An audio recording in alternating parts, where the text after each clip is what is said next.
প্রিয় শিক্ষার্থী, আজকের ক্লাসটি সপ্তম শ্রেণীর গণিত বইয়ের চতুর্থ অধ্যায় থেকে। তো আজকের ক্লাসে আমরা শিখব চতুর্থ অধ্যায়ে 52-53 পাতায় 1 থেকে 4টা উদাহরণ আছে, এই উদাহরণ অঙ্ক এবং সেই সাথে 53 পাতায় যে 4টা কাজের অঙ্ক আছে, এই 4টা কাজের অঙ্ক সমাধান করব। তাহলে চলো প্রথমে 1 নম্বর অঙ্কটি সমাধান করি। 1 নম্বর অঙ্কে 5x² y⁴ কে 3x² y³ দ্বারা গুণ করো। তার মানে প্রথমটাকে দ্বিতীয়টা দ্বারা কি করো?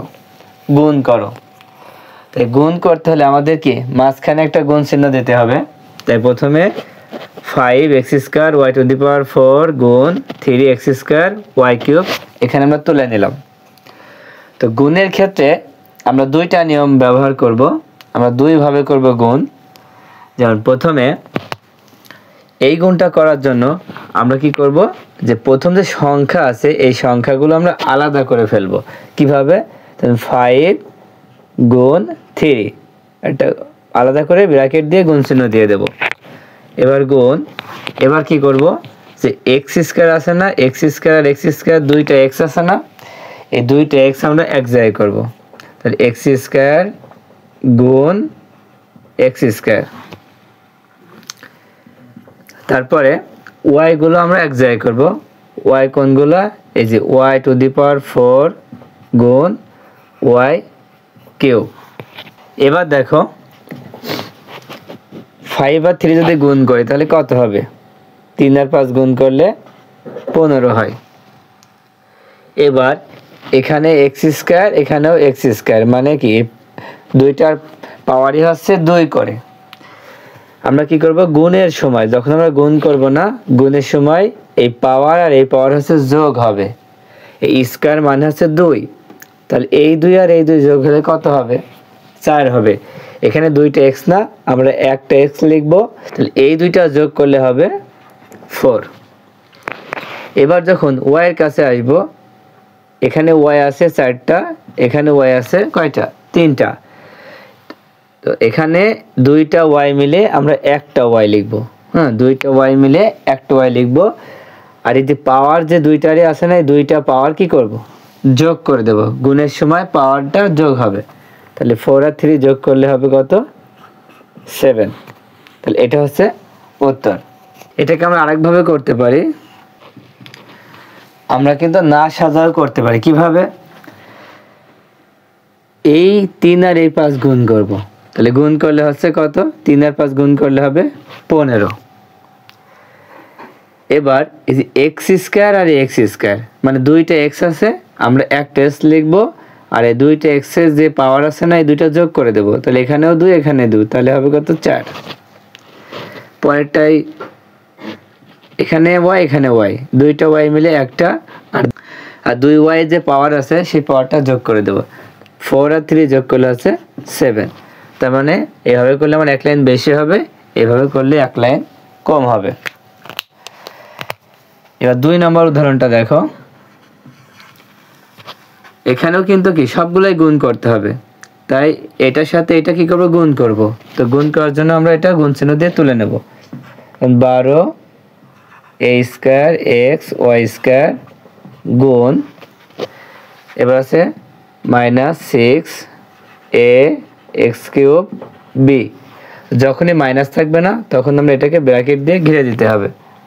ঠিক আগের মতো আমরা কাজ করি। তো এখানে আমরা কি করব? সংখ্যাগুলো আলাদা করব। কিভাবে? 12 গুণ -6, মাইনাস যখন হবে তখন এটা ব্র্যাকেট দিয়ে ঘিরে দেব।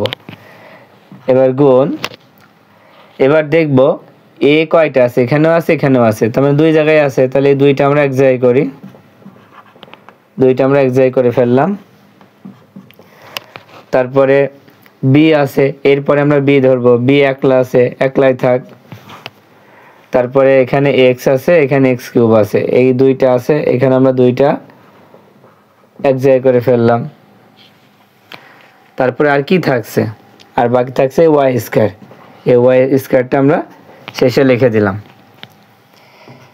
এবার এই 12 আর এই 6 যদি গুণ করি, 6 12 72।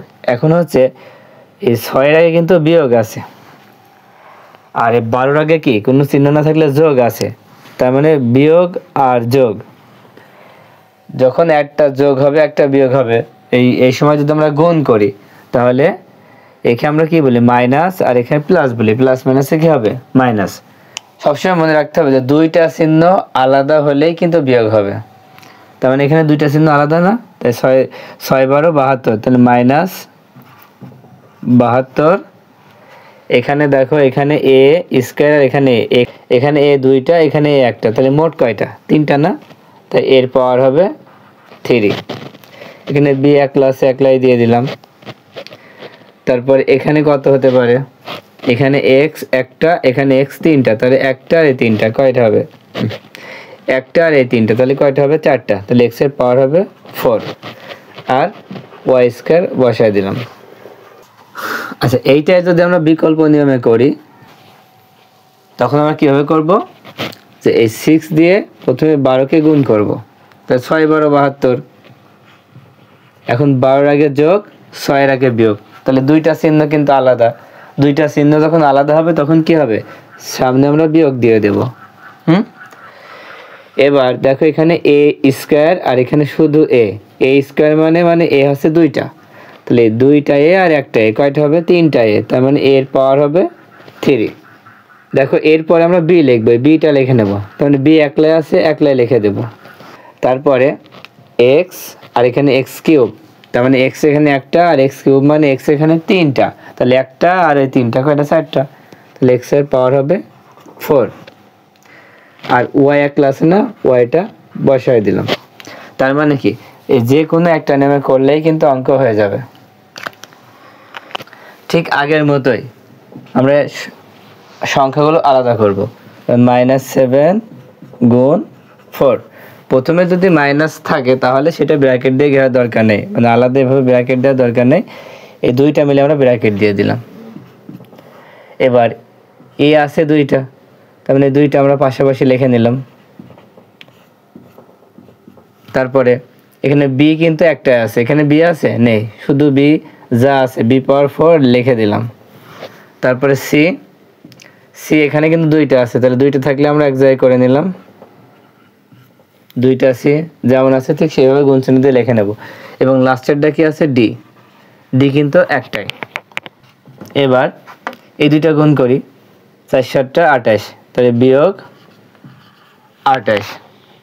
এবার এই দুইটা মিলে কত হয়, এখানে এ স্কয়ার এখানে এ স্কয়ার, তার মানে কি গুণ থাকলে কি বলেছি পাওয়ারে যোগ হয়, তার মানে 2 আর 2 4 হয়। আবার এইসবও করা যায়, এখানে দুইটায় এখানে দুইটায়, মোট কয়টা চারটায়, তার মানে এর পাওয়ার হচ্ছে 4। তার মানে বি তে একলাই আছে, তাহলে বির পাওয়ার হচ্ছে 4। আবার এখানে সি দুইটা আছে, তাহলে দুইটা মিলে কত হবে, এখানে এই সি না, এই সির পাওয়ার মনে মনে কিন্তু 1 আছে, তাহলে দুইটা সি মিলে যখন একটা সি লিখবো আর গুণ থাকলে পাওয়ারে যোগ, তাহলে 1 আর 3 যোগ করলে কত হয় 4, এবং এই ডিটা বসায় দিলাম। তার মানে কি গুণটা কিন্তু হয়ে গেল। এটা কিন্তু আমরা এইভাবে শর্টকাট করতে পারি। কিভাবে, প্রথমে এই দুইটা গুণ করে নেব, 4×7 = 28, তারপর এ স্কয়ার আর এ স্কয়ার a⁴ b⁴ বসায় দেব, সি আর সি কিউব বসায় দিলে হবে কি c⁴ আর এই ডিটা বসায় দিব, দুই লাইনে কিন্তু অঙ্ক শেষ হয়ে যাবে। এবার 4 নাম্বারটা দেখো, 4 নাম্বার আছে -5 a³ b c⁴ গুণ -4 a b⁴ c স্কয়ার। এই মাইনাস থাকার কারণে এটা আমাদের কি ঘিরে দিতে হবে। আচ্ছা, এই অঙ্কটা আমরা তোমাদের শর্টকাট করাচ্ছি, মানে দুই লাইনে এক লাইনে যাতে হয়ে যায় সেভাবে। দেখো যে কোনো একটা নিয়মে করলেই কিন্তু হবে। এই যে 4 আর 5 গুণ করব, এখন এই 4 এর আগেও বিয়োগ, 5 এর আগেও কিন্তু বিয়োগ। এখন দেখো দুইটা চিহ্নই কিন্তু একরকম, যখনই দুইটা চিহ্ন একরকম হবে তখন কিন্তু যোগ হবে। দুইটা চিহ্ন একরকম হলে কি হবে, সামনে যোগ হবে। তার মানে 4 আর 5 গুণ করলে হচ্ছে 20। আর আমরা তো জানি প্রথমে কি যোগ চিহ্ন দেওয়া লাগে, না, যোগ চিহ্ন দেওয়া লাগে না। এবার দেখো এই যে এখানে এ কিউব আর এখানে এ কিউব মানে এখানে এ আছে 3টা, এখানে এ মানে এখানে এ আছে 1টা, তাহলে 3টার 1টা 4টা আছে। তো 4টা হলে আমরা কি করব, এর পাওয়ার দেব 4। 4টা আছে, পাওয়ার আছে 4। আবার কি আমরা এভাবে বলতে পারি, এই এর উপরে মনে মনে কিন্তু 1 আছে, তার মানে 2টা মিলে আমরা 1টা লিখব। আর যেহেতু গুণ অবস্থায় থাকলে কি হয়, পাওয়ারে পাওয়ারে যোগ হয়, তাহলে 3 আর 1 যোগ করলে হচ্ছে 4। ঠিক এখানে একইভাবে এখানে বি আছে, এখানেও বি আছে, এখানে কি বি আছে 1টা, এখানে বি আছে 5টা, তাহলে 1টা আর 5টা তাহলে কয়টা, 6টা। তখন কি করব, বির পাওয়ার হবে 6। পাওয়ার করে দিতে হবে। এবার এখানে সি আছে 5টা, এখানে সি আছে 2টা, তাহলে 5 আর 2 কত হয়, 7। তাহলে সির পাওয়ার হবে 7। এটা দেখো একবারে কিন্তু হয়ে গেল। তাহলে এখন কাজের অঙ্কগুলো করি। আচ্ছা, তোমরা সবাই বইয়ের 53 পৃষ্ঠা বের করে দেখো 1 নম্বর কাজে কি আছে। আমি প্রশ্নটা না তুলেই কিন্তু করব। এখানে লেখা আছে, এই প্রশ্ন তোমরা বই খুলে দেখো, দেখে কেমন আছে তাহলে বুঝতে পারবা। আচ্ছা, এই অঙ্কগুলো আমরা শর্টকাটে করলাম। হ্যাঁ, কিভাবে দেখো, 8 আর এই 7 যদি আমরা গুণ করি, 27টা 56। এবার দেখো এর পাওয়ার হচ্ছে 2, এর পাওয়ার হচ্ছে 5। তাহলে কি করতে হবে, এই গুণের সময় পাওয়ার আর পাওয়ার কি হবে, যোগ হবে। 2 আর 5 যোগ করলে হবে 7, মানে 7। এবার বির ক্ষেত্রে দেখি, বির পাওয়ার হচ্ছে 5, এখানে বির পাওয়ার হচ্ছে 2, তার মানে এই দুইটা যোগ করলে কত হয়, 7। তার মানে এর পাওয়ার 7, বির পাওয়ারও 7। এবার খ নম্বর দেখো, খ নম্বরে এখানে আমরা গুণ করব -10 x³ y পাওয়ার 4 z গুণ 3 x² y পাওয়ার 5। ঠিক একইভাবে আমরা প্রথমে কি এই দুইটা সংখ্যা গুণ করব, তার 3 10 30। এখন খেয়াল করবা, চিহ্নের ক্ষেত্রে কিন্তু খুব সাবধান। 3 আগে কিন্তু কি যোগ চিহ্ন আছে, গুণ থাকলে এখানে কি যোগ, আর 10 সামনে আছে বিয়োগ। তাহলে এখানে যোগ, এখানে বিয়োগ, দুইটা চিহ্ন আলাদা। দুইটা চিহ্ন আলাদা হলে কি হবে, সামনে বিয়োগ হবে। দুইটা চিহ্ন আলাদা হলে কি সামনে বিয়োগ হবে। x³ আর x² যদি আমরা গুণ করি তাহলে কত হবে বলতে পারবা? হ্যাঁ, x এর পাওয়ার হবে কত, এখানে 3 আর এখানে 2, কত হবে 5, কারণ গুণ করলে পাওয়ারে পাওয়ারে যোগ হয়। এখানে y পাওয়ার 4, এখানে y পাওয়ার 5, তার মানে দুইটা y মিলে একটা y, আর 4 আর 5 যোগ করলে আছে 9। এবার z শুধু একলা আছে, এখানে বসাই দিলে হয়ে যাবে। এবার গ নাম্বার,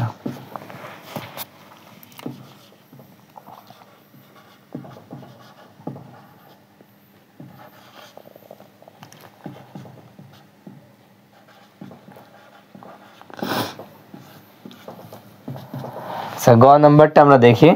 গ নাম্বারেও কি 5 আর 9 গুণ করবো, 5 নাম 45। এখন দেখা যাচ্ছে 9 এর আগে যোগ আর 5 এর আগে বিয়োগ, তার মানে কি দুইটা চিহ্ন আলাদা। দুইটা চিহ্ন আলাদা হলে কি হবে, প্রথমে বিয়োগ হবে। প্রথমে বিয়োগ হবে। এবার দেখো এখানে এ আছে, এখানে কি এ আছে, না থাকলে আমরা এ বসাই দিব। তারপর এখানে বি স্কয়ার আছে, এখানে কি বি আছে আর নেই, তাহলে এখানেও বি স্কয়ার বসাই দিব। এবার এখানে x³, এখানে x, তার মানে কি এখানে x আছে 3টা, এখানে x আছে 1টা, তাহলে 3 আর 1 কত হয় 4, তাহলে x এর পাওয়ার হবে 4। এবার এখানে y, এখানে y², তার মানে y এখানে একটা, এখানে 2টা, তাহলে মোট কয়টা, 3টা। ওকে, আচ্ছা এবার ঘ নাম্বারটা,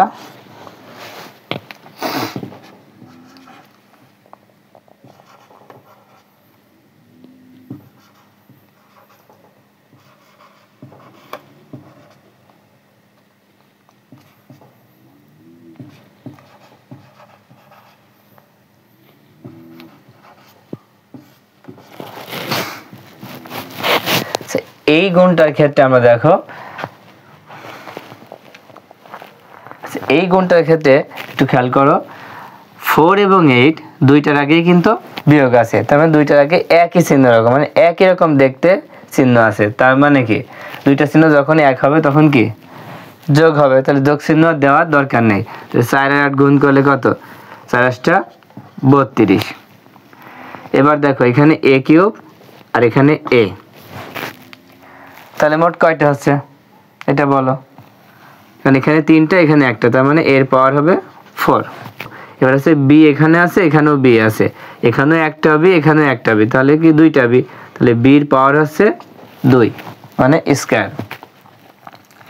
তারপরে এবার x এটা দেখবো, এখানে x আছে 4টা, এখানে x আছে একটা, তাহলে মোট কয়টা, মোট হচ্ছে 5টা, তাহলে x এর পাওয়ার হবে 5। এখানে দেখো y আছে 2টা, এখানে y আছে একটা, তার মানে মোট কয়টা, 3টা, তাহলে y কিউব। আশা করি তোমরা গুণ বুঝতে পেরেছো। যদি বুঝতে না পারো পরবর্তীতে আবার নতুন ক্লাস নিয়ে হাজির হব, তখন ভালোভাবে বোঝানোর চেষ্টা করব। আজকের ক্লাসটি এই পর্যন্ত। আল্লাহ হাফেজ।